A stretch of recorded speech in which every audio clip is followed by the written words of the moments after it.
প্রথমেই সবাইকে জানাই শুভ মহানবমীর আন্তরিক প্রীতি ও শুভেচ্ছা। দেখতে দেখতে পুজোর এই দিনগুলো কীভাবে কেটে যাচ্ছে বুঝতেই পারছি না। আর একদিন পরেই কিন্তু পুজোটা শেষ হয়ে যাবে। কাল হলো বিজয়া দশমী। আজকে আমি মহানবমীর দিনের বেলার কিছু মুহূর্ত আপনাদের সাথে শেয়ার করব। হ্যালো এভরিওয়ান, আমার চ্যানেলে আপনাদের সবাইকে স্বাগতম জানাই। কেমন আছেন সবাই? আশা করি ভালোই আছেন। আজ হলো মহানবমী আর আজকের ভিডিওটা আমি এখান থেকে স্টার্ট করলাম। তো সকাল সকাল ঘুম থেকে উঠে স্নান টান করে রেডি হয়ে গেছি পুজোতে যাওয়ার জন্য, অঞ্জলি দেওয়ার জন্য। আর আমরা প্রতি বছর যে জায়গাতে গিয়ে পুজোর অঞ্জলি দেই, ভোগ দেই, সেই জায়গাতেই যাব আজকেও। তো এই দেখুন এসে গেছি। আর এটা হলো একটা স্কুল, এখানে পুজো হয় প্রতি বছর। আর এখানেই এসে আমরা অঞ্জলি দেই।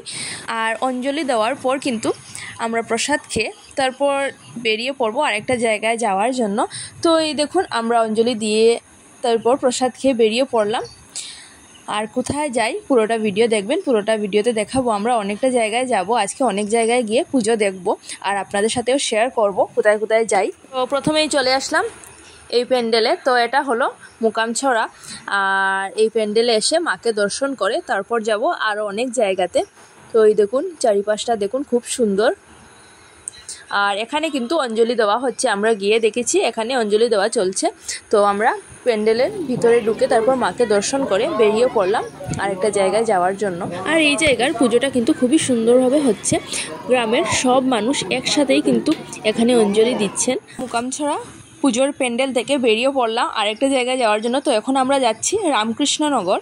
আর রামকৃষ্ণনগর গিয়ে আমরা আরও অনেকগুলো প্যান্ডেল দেখেছি। তো সবগুলো প্যান্ডেলে ঢুকতে পারিনি কারণ অনেকগুলো প্যান্ডেল ছিল। তো আমরা কয়েকটা পুজো প্যান্ডেলে গিয়ে ঢুকেছিলাম। আর এই দেখুন এটা হলো রামকৃষ্ণনগর কালীবাড়ি। আর এখানে কিন্তু আমি এই প্রথমবার গেলাম, আর কখনো যাইনি। এই দেখুন খুব সুন্দর জায়গাটা। আর এই মন্দিরের পাশেই কিন্তু রামকৃষ্ণনগর মিলন মন্দির আছে। তো এই দেখুন পুজোতে এসে আমরা এখানে মাকে দর্শন করলাম, মাকে প্রণাম করে তারপর বেরিয়ে পড়লাম আরও কিছু পূজার প্যান্ডেলে যাওয়ার জন্য। এখানে মাকে দর্শন করার পর আমরা কিছু ফটো উঠলাম, তারপর ভিডিও করলাম। তারপর এই দেখুন চলে যাচ্ছি এখন রামকৃষ্ণনগর। আরও অনেক জায়গায় পুজো হচ্ছে সেখানে যাওয়ার জন্য। আর এই জায়গা দিয়ে কিন্তু মন্দিরে যেতে হয়, খুব সুন্দর জায়গাটা। তো এখন আমরা চলে যাচ্ছি আর এখন যাব রামকৃষ্ণনগর সার্বজনীন কালী মন্দিরে। তো চলুন দেখে নেবেন আপনারাও আমার সাথে রামকৃষ্ণনগর সার্বজনীন কালী মন্দির। আবারও বেরিয়ে পড়লাম রামকৃষ্ণনগর সার্বজনীন কালী মন্দিরে যাওয়ার জন্য। এই দেখুন এটা হলো রামকৃষ্ণনগর মিলন মন্দির।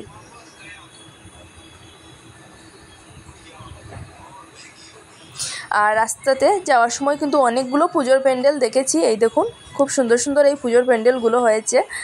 এই জায়গাটার নাম হলো হরিনগর। আর এখানে কিন্তু একটা পুজোর প্যান্ডেল আছে।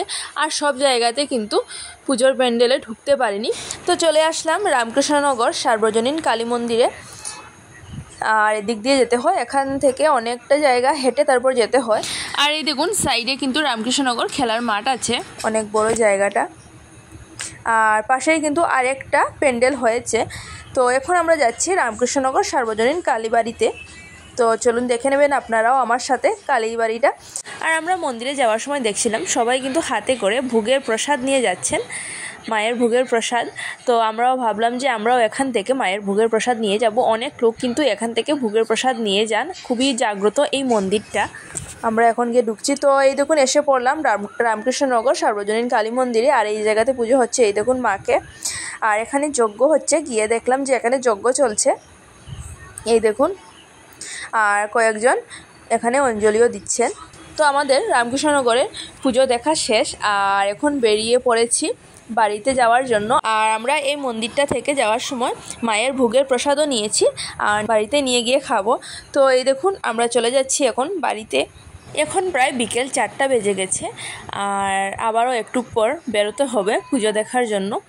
তো এই দেখুন বাড়িতে চলে এসেছি। আর এগুলো হলো মায়ের ভোগের প্রসাদ। আর এই 2 থালি প্রসাদ আমরা বাড়িতে নিয়ে এসেছি। আর মায়ের এই ভোগের প্রসাদগুলো কিন্তু পুরো অমৃতের মতো খেতে। কারা কারা ভোগের প্রসাদ খেতে ভালোবাসো অবশ্যই কমেন্টের মাধ্যমে জানাবে।